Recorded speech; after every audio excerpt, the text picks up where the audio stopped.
उसके बहू और बेटा था, लेकिन बेटे का कोई काम नहीं था। वो काम की तलाश में परदेश जाता है। घर में सास और बहू रह जाती हैं।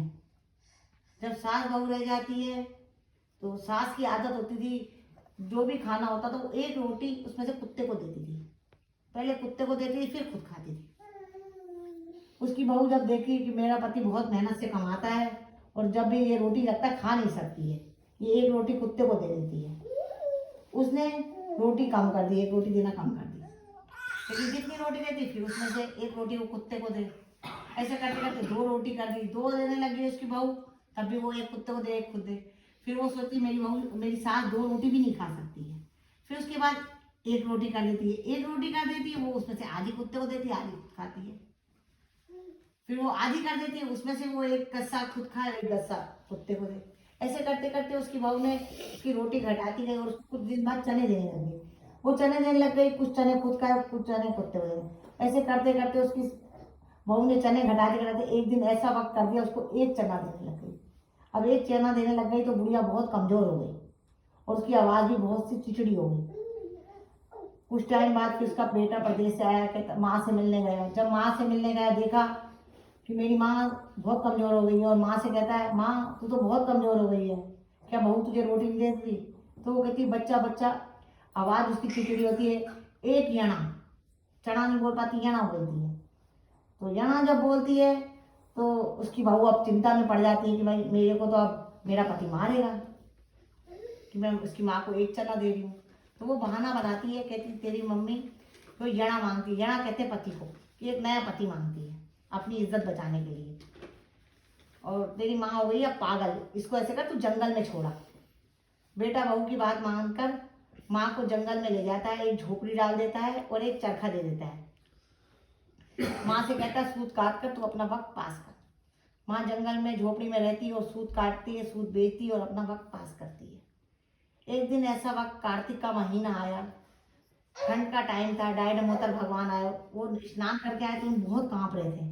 बोले माँ माँ हमें बहुत ठंड लग रही है। उसने झोपड़ी के में आते हैं उसकी बुढ़िया माँ की, माँ माँ बहुत ठंड लग रही है हमें। कह रहे आओ आओ बच्चा, आओ आओ बैठो बैठो बच्चा बैठो। वो क्या करती है, उसके पास और तो कुछ होता नहीं है, एक चरखा होता है, वो चरखे को तोड़ती है और उसमें आग जलाती है और उनको खूब गर्म कर देती है। वो बहुत खुश हो जाते हैं, कहते हैं अरे अब ये माँ कैसे अपना गुजारा करेगी, इसने अपना सब कुछ तो हमें दे दिया। इसके बाद एक चरखा था और उसी का सूत काट कर बेचती थी। वो बहुत खुश होते हैं, कहते हैं आशीर्वाद देते हैं कि तेरी झोपड़ी की जगह महल हो जाए और तेरे पास बहुत सी दास दासियां हो और तू सोने के झूलों में झूले, और आशीर्वाद देकर चले जाते हैं। उस झोपड़ी की जगह महल बन जाता है और बहुत से दास दासियां हो जाती हैं घर में उन भगवान की कृपा से, और वो बहुत रानी की तरह अपना जीवन बिताती है। कुछ समय बाद बहू और बेटे को अपनी माँ की याद आती है। कहते हैं जा अपनी माँ को देखकर तो आ कि वो जंगल में जिंदा भी है मर गई है। बेटा फिर माँ को देखने जाता है, झोपड़ी की जगह देखता है कि महल है और वहाँ बहुत से दास दासियां हैं और मेरी माँ दास दासियों में बैठी है। पहचान तो पहले नहीं पाता, कि बाद में माँ बच्चे को लेकिन पहचान जाती है और अपना सारा हाल बताती है। फिर बेटा घर आकर बहू को बताता है कि उस झोपड़ी की जगह महल है और मेरी माँ उस महल में बहुत दास दासियों के साथ बहुत ऐश से रह रही है। उसकी बहू को बहुत जलन होती है और कहती है मेरी भी माँ को जा जंगल में छोड़ कर आ, उसको भी झोपड़ी दे डाल के दे और चरखा दे, मेरी माँ के पास भी बहुत से दास दासियां और वो भी महल में रहे। वो अपनी सास को भी ले जाता है और जंगल में छोड़ा। ऐसे फिर वक्त आता है, कार्तिक का महीना, अगला साल फिर आता है। भगवान देखते हैं, कहते हैं हमारा आशीर्वाद खाली कैसे चला गया, फिर झोपड़ी बनी हुई है। फिर आते हैं बूढ़ी माँ के पास, देखते हैं बूढ़ी माँ बैठी है, कहते हैं नहा के आते हैं। बूढ़ी माँ हमें ठंड लग रही है। उसकी बहू की माँ बहुत गुस्से में होती है और झाड़ू उठाती है उनके पीछे, उनको मारने को दौड़ती है। मेरे पास खुद खाने को नहीं है, मैं खुद परेशान हूँ, तुम्हें कहाँ से खाने को दूँ? वो कहते हैं बड़ी सड़ी हुई बुढ़िया, पहले वाली बुढ़िया तो बहुत अच्छी थी। जब वो ऐसा देखते हैं तो वो कहते हैं, उनको आशीर्वाद की जगह श्राप देते हैं कि जिस तरीके तू हमें मार रही है, गधी की तरह ही गधी बन जा और गधी की तरह ही नहाती रहे। वो चले जाते हैं। वो झोपड़ी के बाहर एक रस्सी की उसके गले में पड़ी होती है और वो गधी बन जाती है और हिन करती रहती है। कुछ समय बाद बहू कहती है जाओ मेरी माँ को भी देख के आओ, वहाँ झोपड़ी की जगह महल है।